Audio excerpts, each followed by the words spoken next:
Welcome back to MSBS chemistry classes. Dear students, previous lecture में हमने पढ़ा था सेपरेशन टेक्निक में फ्रैक्शनल डिस्टिलेशन के बारे में। तो आज उसी चीज़ को कंटिन्यू करेंगे, एक उसका एप्लीकेशन पढ़ेंगे। So let's start.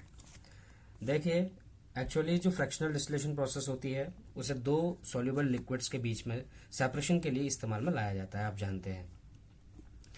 तो दो सॉल्यूशन जिनके फेसेस सेम हो, जैसे लिक्विड इन लिक्विड, इसी तरीके से solid in solid and gases in gas. जैसे आपके पास एक एग्जांपल है, एटमॉस्फेयर है, और इस एटमॉस्फेयर में यहाँ पर आपको एयर दिखेगी और जिसमें मिक्सचर कह सकते हैं हम किसका, गैसेस का मिक्सचर है। अगर हम इस गैसेस के मिक्सचर को सभी को सेपरेट करना चाहें, गैस 1 अलग कर दें, गैस 2 अलग कर दें, गैस 3 अलग कर दें, तो इस प्रोसेस को हम क्या कहेंगे, on the basis of their what, melting और बॉइलिंग पॉइंट, और जिनका डिफरेंस किससे कम होना चाहिए, 25 केल्विन ऑलमोस्ट। तो इतने केल्विन से नीचे का अगर इनका टेम्परेचर होगा डिफरेंस, तो इसका मतलब ये हो गया कि ये गैसेस क्या हो सकती हैं, फ्रैक्शनल डिस्टिलेशन मेथड के अंडर को कैरी आउट होगी, फ्रैक्शनल डिस्टिलेशन। ओके, तो देखिए, एयर में से जो गैसेस के मिक्सचर्स होते हैं उनको हम कैसे सेपरेट आउट करते हैं, उस प्रोसेस को अब हम समझते हैं। एक्चुअली आपके पास जो एयर होती है,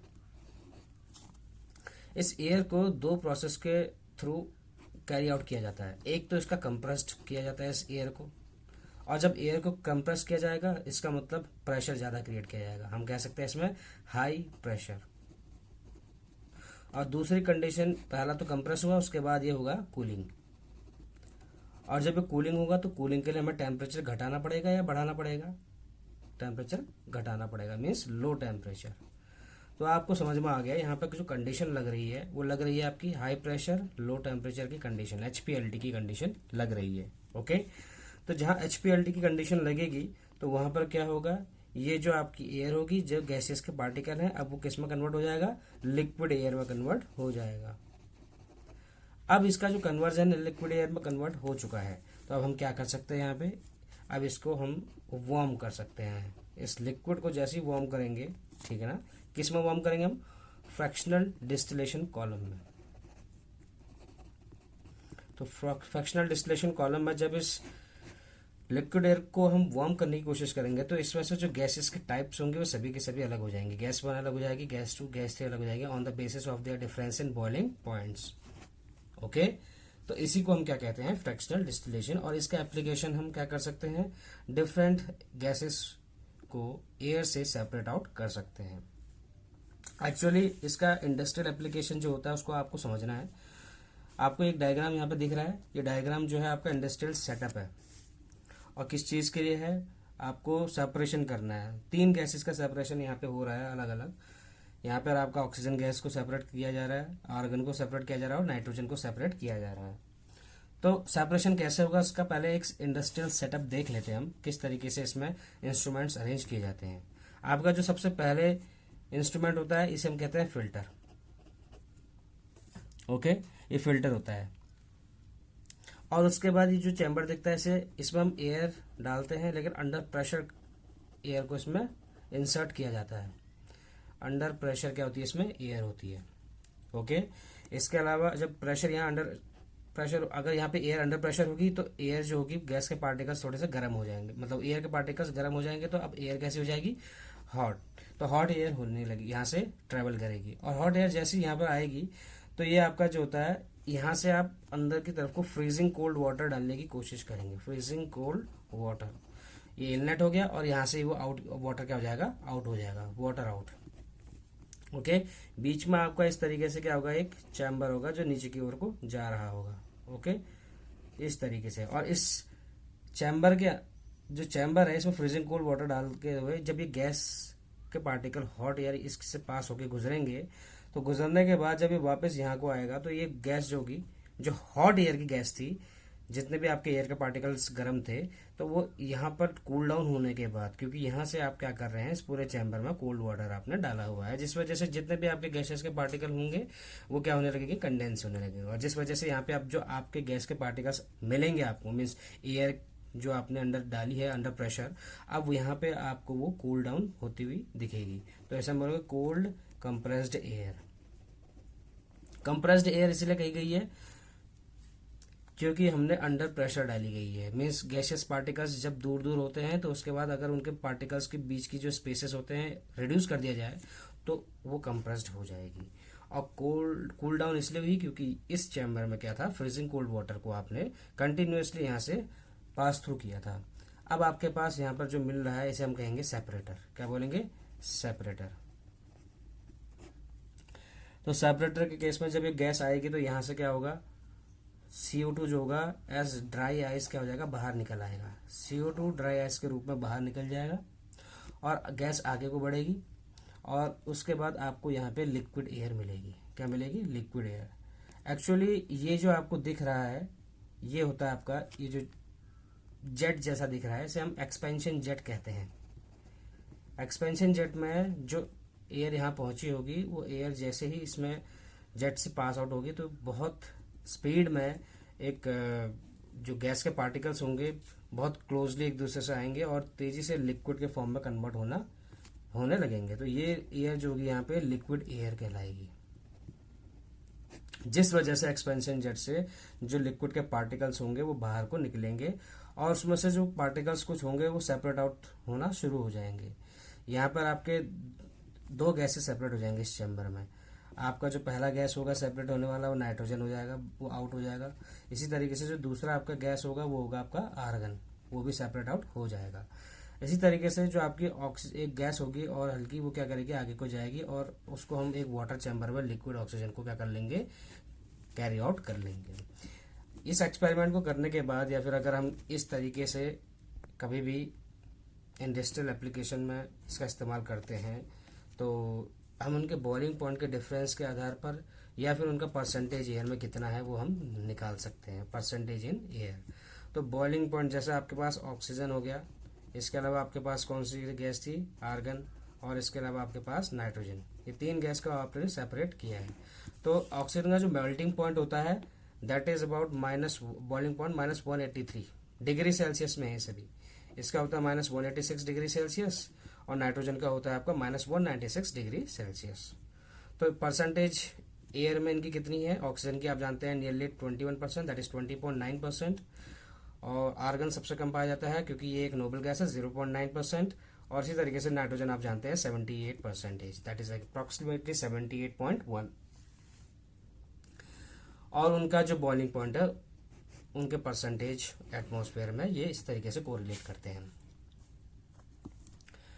तो ये जो टॉपिक था आपका एक फ्रैक्शनल डिस्टिलेशन, जो आपका मिक्सचर ऑफ एयर में से जो गैसेस के मिक्सचर्स हैं उनको सेपरेट करने के लिए इस्तेमाल में लाया जाता है। ओके, अब हम दूसरी टेक्निक पढ़ने वाले हैं जिसका नाम है obtaining pure copper sulphate from impure sample. इसका मतलब क्या है, आपके पास एक एक्टिविटी करनी है इसको समझने के लिए, और इस एक्टिविटी से आपको समझ में आएगा एक्चुअली ये जो सेपरेशन टेक्निक है इस सेपरेशन टेक्निक का नाम क्या होता है। जैसे आपके पास एक्टिविटी में करना क्या है, आपको लेना है एक चाइना डिश। ओके, ये आपका चाइना डिश है। चाइना डिश में आपको डालना है 5 ग्राम के करीब कॉपर सल्फेट डालना है, CuSO4। ओके, 5 ग्राम आपको इम्प्योर कॉपर सल्फेट डालना है। और उसके बाद आपको करना क्या है, इसमें थोड़ा सा वाटर ऐड कर देना है। वाटर ऐड करने के बाद आप जब इसमें कॉपर सल्फेट डिजोल्व करेंगे, क्या करेंगे, डिजोल्व। तो डिजोल्व करने के बाद इसको अब आप क्या करने की कोशिश करेंगे, फिल्ट्रेशन मीन्स फिल्ट्रेट आउट करेंगे। जब इसकी फिल्टर आउट करने की कोशिश करेंगे, मीन्स फिल्टर आउट क्यों किया गया, ताकि इम्प्योरिटीज से क्या हो सके, वो मुक्त हो सके। ठीक है ना, तो इम्प्योरिटीज क्या हो जाएंगी, आउट हो जाएंगी। जब फिल्टर करने के बाद इम्प्योरिटीज इसमें से आउट हो चुकी हैं तो इसके बाद आपको क्या समझना है कि अब जो आपके पास वॉच ग्लास में अगर कॉपर सल्फेट आपने लिया या फिर उस चाइना डिश में आपने कॉपर सल्फेट लिया हुआ है तो इसमें प्लस वाटर भी होंगे, मीन्स वाटर के पार्टिकल्स भी अटैच्ड फॉर्म में होंगे। तो इस वाटर के पार्टिकल को आप क्या करने की कोशिश करेंगे, हीट करने के बाद इवापोरेट करने की कोशिश करेंगे।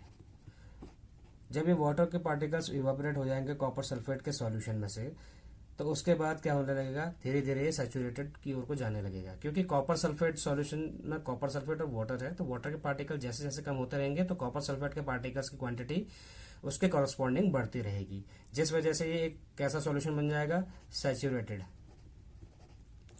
कैसा सॉल्यूशन बन जाएगा, एक सैचुरेटेड सॉल्यूशन बन जाएगा जिसमें सिर्फ कॉपर सल्फेट के क्रिस्टल्स होंगे, कॉपर सल्फेट ही कॉपर सल्फेट होगा। ओके, अब इसको क्या कीजिए, कवर कर दीजिए, किस चीज़ से, फिल्टर पेपर से, कवर बाय फिल्टर पेपर।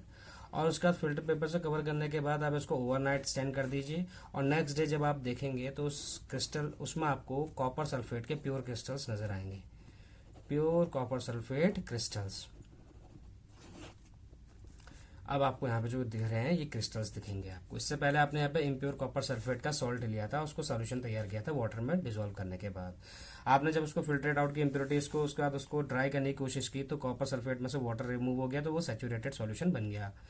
अब उसको फिल्टर पेपर से कवर करने के बाद ओवरनाइट अगले दिन हमने जब इसको नोटिस किया तो इसमें पाया गया कि उस चाइना डिश में कॉपर सल्फेट के कुछ क्रिस्टल्स बाहर आए हैं। इसका मतलब यह है कि वो जो कॉपर सल्फेट के क्रिस्टल्स है एक्चुअली वो प्योर सॉल्वेंट का रूप है। ओके, इस पूरी प्रोसेस को एक्चुअली हम नाम देते हैं क्रिस्टलाइजेशन प्रोसेस। क्रिस्टल के बनने की प्रोसेस को हम बोलते हैं क्रिस्टलाइजेशन प्रोसेस। और क्रिस्टलाइजेशन प्रोसेस में क्या होता है, आपको प्योर सॉलिड या प्योर क्रिस्टल बाहर निकल के मिलता है।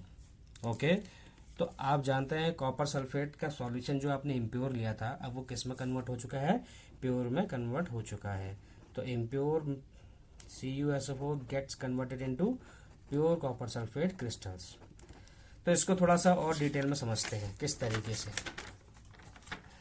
आप जानते हैं अभी हमने जो टेक्निक पढ़ी है उसका नाम है क्रिस्टलाइजेशन प्रोसेस। अभी क्रिस्टलाइजेशन होता क्या, उसके बारे में एग्जाम में आपसे कई बार पूछ लिया जाता है, तो इसको समझिए अच्छे से। ओके, क्रिस्टलाइजेशन का मतलब होता है द फॉर्मेशन ऑफ क्रिस्टल्स। और जरूरी नहीं क्रिस्टल्स आपके हमेशा कॉपर सल्फेट के ही बने, क्रिस्टल्स कई प्रकार से बन सकते हैं, उनके लिए जो कंडीशन होनी चाहिए वो हमें पता होनी चाहिए। ओके, एक्चुअली जो क्रिस्टलाइजेशन से जो हमारे क्रिस्टल का फॉर्मेशन होता है, इसका जो यूज होता है एक्चुअली वो कहाँ यूज होता है, जितने भी आपके सॉलिड्स होते हैं उनको प्यूरिफाई करने के लिए। जैसे एग्जांपल देते हैं आपको, आप जानते हैं जो सॉल्ट होता है ना, जो समुद्र से हमें मिलता है फ्रॉम सी, जो सॉल्ट हमें समुद्र से मिलता है, इसमें कुछ इम्प्योरिटीज अटैच्ड फॉर्म में मिलती हैं आपको। ये जो इम्प्योरिटीज आपको अटैच्ड फॉर्म में मिलती है, इन इम्प्योरिटीज को अगर आप रिमूव करना चाहते हैं तो आपको इस इम्प्योरिटी को रिमूव करने के लिए एक प्रोसेस का इस्तेमाल करना पड़ेगा जिसे हम कहते हैं क्रिस्टलाइजेशन प्रोसेस। ओके, तो क्रिस्टलाइजेशन प्रोसेस का मतलब ये समझ में आया हमें कि एक ऐसी प्रोसेस जो सेपरेट करती है, that separates a pure solid in the form of crystals from solution. इसका मतलब क्या है समझिए, ये एक ऐसी प्रोसेस है क्रिस्टलाइजेशन की जहां पर एक प्योर सॉलिड जो होता है क्रिस्टल के रूप में उभर के बाहर आता है उस पूरे सॉल्यूशन में से। आपके पास ए और बी से मिलाकर बना हुआ एक सॉल्यूशन है जिसको हम ए बी सॉल्यूशन कहेंगे। सपोज बी जो था आपका सॉरी, ए जो है ये और बी है, जो ए है आपका वो क्या है, सॉल्वेंट है, और सॉल्वेंट मीन्स वो क्या था, प्योर सॉल्वेंट था। उसके बाद इम्प्योर कब हुआ, जब बाहर से हमने इसको बी का सॉल्ट ऐड किया। तो अब जो प्योर सॉल्वेंट है आपका, वो प्योर सॉल्वेंट क्या हो सकता है, लास्ट में क्रिस्टल के रूप में उभर के आ सकता है बाहर। ओके, किसमें से, इस पूरे सॉल्यूशन में से, इस ए बी सॉल्यूशन में से जो क्रिस्टल्स बनेंगे आपको बनते हुए नजर आएंगे, इसका मतलब यह है कि ये क्रिस्टल्स किसके होंगे, प्योर सॉल्वेंट के होंगे।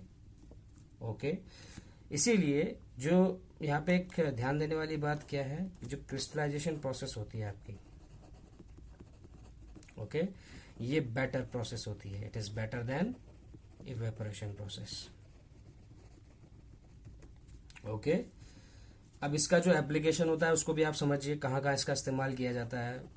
वाइड एप्लीकेशन है इसके, जैसे आपका प्यूरिफिकेशन किया जाता है, ठीक है ना, जैसे आपको जो सी वाटर है, तो सी वाटर में से आपको सॉल्ट जो निकाला जाता है, इस सॉल्ट का आपको क्या किया जाता है, प्यूरिफिकेशन किया जाता है। तो इस सॉल्ट के प्यूरिफिकेशन के लिए हमें कौन सी प्रोसेस इस्तेमाल में लानी पड़ती है, that is crystallization process. Okay, इसके अलावा आप जानते हैं फिटकरी का आपने नाम सुना होगा। ओके, जिसको हम एक्चुअली एलम बोलते हैं। एलम का क्या, एलम को जो है उसके प्योर सैंपल से इम्प्योर सैंपल जो होता है इसका सेपरेटेड फ्रॉम इम्प्योर सैंपल, इसको सैंपल जो इम्प्योर होता है उससे सेपरेट आउट किया जाता है फिटकरी को। ओके, तो इस प्रोसेस में भी जो टेक्निक यूज होती है that is known as crystallization process. तो आज हमने दो टॉपिक के बारे में समझा अच्छे से। एक टॉपिक आपका था fractional distillation and its application, how can we obtain different gases from air. इसके अलावा हमने इंडस्ट्रियल सेटअप देखा, किस तरह से हम 3 ऑक्सीजन, आर्गन और नाइट्रोजन गैसेस को सेपरेट कर सकते हैं on the basis of their difference in boiling points.